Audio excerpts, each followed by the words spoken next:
Quotidianamente soccorrono i migranti che attraversano il Mar Mediterraneo per sfuggire alle guerre nelle loro terre. 150 anni di storia per la Capitaneria di Porto, che ieri ha celebrato l'evento alla presenza delle massime autorità, e l'ANIOC, l'Associazione Nazionale Insigniti Onoreficenze Cavalleresche. Una storia di 150 anni che ha visto cambiare il paese e cambiare il corpo delle Capitanerie di Porto che io rappresento a Porto Empedocle.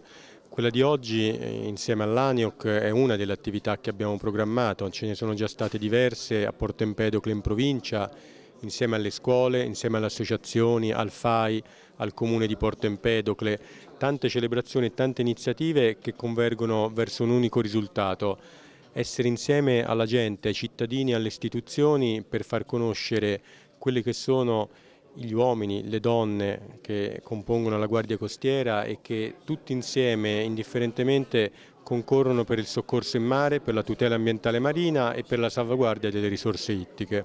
Quello che va a concludersi il 2015 è stato un anno molto, lavorativamente parlando, impegnativo. Ecco, se tracciamo un bilancio.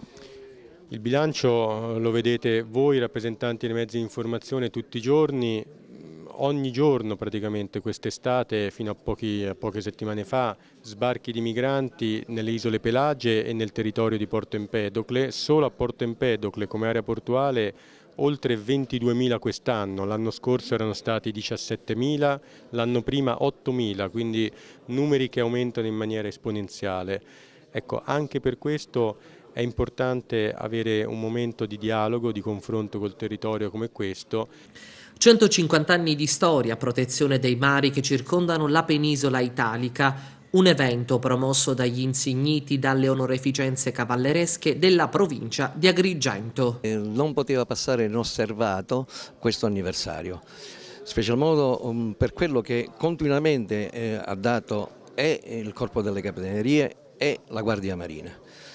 Noi abbiamo voluto questa manifestazione e non ultimo il nostro più rappresentativo insignito, il Cavaliere di Gran Croce a Lotta, ha voluto veramente che si potesse svolgere questa conferenza, questa manifestazione, e soprattutto il fatto che siamo veramente noi sul mare e quindi come dire, testimoni di tutto ciò che avviene, soprattutto per la protezione dell'ecosistema e soprattutto al di là dei salvataggi che ci sono stati in questi ultimi anni, e soprattutto per la salvaguardia delle coste e della protezione delle coste agrigentine.